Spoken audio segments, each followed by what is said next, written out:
Hi friends, हमारे सामने topic है संगत कोण। तो मैं आपको एक्सप्लेन करने वाला हूँ संगत कोण क्या होते हैं, एकांतर कोण क्या होते हैं और शीर्षाभिमुख कोण क्या होते हैं, और अगला है रैखिक युग्म कोण। तो सबसे पहले हमारे पास है संगत कोण। तो डायग्राम है, इस डायग्राम में कौन कौन से संगत कोण होते हैं और उनका रिलेशंस क्या होता है। तो संगत कोण आपस में समान यानी कि बराबर होते हैं। तो संगत कोण जैसे इस डायग्राम में संगत कोण दिख रहा है हमें, ये 5 जो 1 जो कोण है इसका संगत कोण है 3। तो ये आपस में 1 और 3 क्या हो जाएंगे, बराबर हो जाएंगे। और ये 2 और इसी के जैसा कोण है 4, तो ये कोण 2 बराबर हो जाएगा कोण 4 के। इस तरीके से संगत कोण बराबर होते हैं। और अगला कोण हो जाएगा संगत 5 और 7। कोण 5 होगा बराबर 7 के, और अगला संगत कोण हो जाएगा 6 और 8। तो ये चारों संगत कोण आपस में बराबर होते हैं। अगला है हमारे पास शीर्षाभिमुख कोण। शीर्षाभिमुख कोण नाम से पता चल रहा है, शीर्षाभिमुख मतलब अभिमुख यानी कि सामने, आमने सामने के कोण। क्योंकि इसको मैं आपको डायरेक्टली यूँ भी समझा सकता हूँ, ये जो आप सामने कोण बनते हैं ये दोनों आपस में बराबर होते हैं। इस डायग्राम में कैसे कैसे बन रहे हैं, तो 1 और 2 शीर्षाभिमुख हो गए, कोण 1 बराबर कोण 2 शीर्षाभिमुख, कोण 5 बराबर कोण 6 ये भी शीर्षाभिमुख हो जाएगा, तो ये भी बराबर हो जाएगा।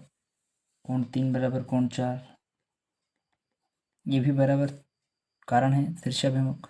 और कोण 7 बराबर कोण 8 ये भी आपस में शीर्षाभिमुख हो जाएंगे। तो इसका भी रूल हो जाएगा कि ये दोनों आपस में बराबर हैं। अब अगला अपना है एकांतर कोण। एकांतर कोण बहुत इजी होता है, आप जेड समझ सकते हैं। मैं इसको जेड से ही याद रखता हूँ, जेड आप समझ सकते हैं क्योंकि जेड के अंदर ये कॉलम, ये वाले और अंदर वाले कॉलम आपस में बराबर होते हैं। अगर ऐसा कोई डायग्राम बनता है जैसे ऐसा, तो ये वाला कोण और ये वाला कोण आपस में बराबर होता है। अगर इसको आप एन के दृष्टि से देखोगे तो ये और ये कोण बराबर हो जाएंगे।